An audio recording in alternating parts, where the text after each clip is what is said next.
Christina Schmidt. I'm Ninad Bhatt. And I'm Helena Recker. And as Dr. Prelucci said, we're here today to talk about our efforts to improve referrals to Child Protective Services within the Family Birthing Center at Zuckerberg San Francisco General Hospital. And before we begin, we'd also like to acknowledge our team member and classmate, Oliver Cervantes, who couldn't be here with us today, as well as our fantastic coach, Dr. Jennifer Kearns, and our site partners and fellow cyclists, Ana Delgado and Kelly Brandon, without whom our project would not have been possible. At San Francisco General Hospital, providers in the Family Birthing Center are frequently tasked with making high-stakes decisions with lasting consequences. When faced with concerns about the welfare of a newborn child, should they refer the case to Child Protective Services? As physicians, we have an ethical and legal responsibility to report cases in which we believe a child's welfare is at risk.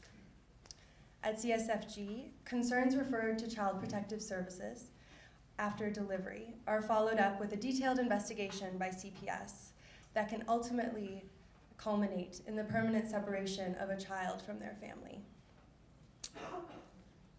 While there are times when a CPS intervention is necessary, it's important to acknowledge that open CPS cases can be incredibly traumatic and can lead to lasting adverse social and psychological outcomes for both mom and baby.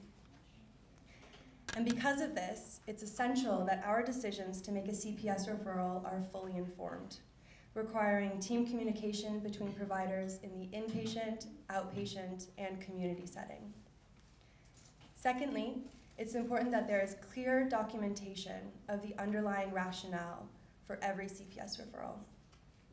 And lastly, it's vital that our providers are trained in how to best support patients going through this process.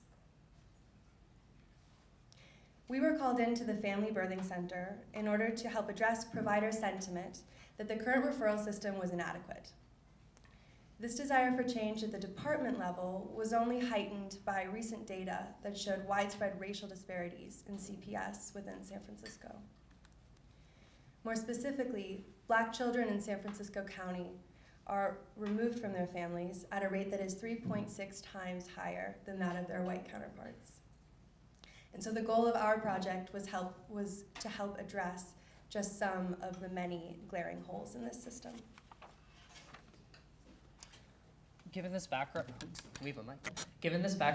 we decided to gather data on how those at CSFG who interfaced with the CPS referral process felt about it. So to do so, we designed a 54-question Qualtrics survey that was given to providers at the Family Birth Center, in the pediatrics department, as well as in family medicine.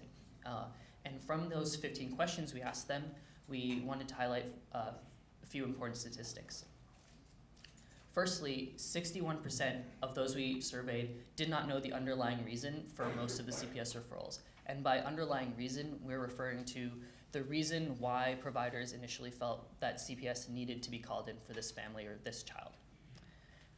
Secondly, 71% felt ineffective in caring for those with open CPS cases. And lastly, 78% referred to team disagreements around CPS referrals as a big problem. In addition to doing this survey, we did some key informant interviews with 9 people, especially at the Family Birth Center, and we gathered some important themes from those interviews. Firstly, there is a dissatisfaction with the CPS referral documentation, allowing for problems with the tracking and analysis of that data. And secondly, there is an acknowledgement of and concern that racial bias might be affecting this process. Given this, we identified a few major gaps. Firstly, there is poor team communication around CPS referrals, leading to misunderstandings and disagreements. Secondly, there is no formal data or documentation or tracking of CPS referrals and the reasons behind them. And lastly, there are no provider trainings about CPS or the referral process. Given these gaps, we had 2 major goals. First, we wanted to increase provider efficacy in caring for patients with open CPS referrals. And secondly, we wanted to improve the documentation of reasoning for CPS referrals. In order to achieve these goals, we designed 3 interventions. First, we created a social needs assessment. This assessment aims to identify patients' resource needs early in pregnancy and reduce the likelihood of a CPS referral through the creation of safe pregnancy plans. Second, we created a CPS timeout. The CPS decision-making timeout helps team members to work through team disagreements and come to a joint decision about whether a CPS referral should be made. This checklist also facilitates clear documentation of the decision-making process. Finally, we developed a resource bundle that is specifically tailored to the need of pregnant patients. This resource bundle will be available in both inpatient and outpatient settings to improve resource referrals for pregnant patients.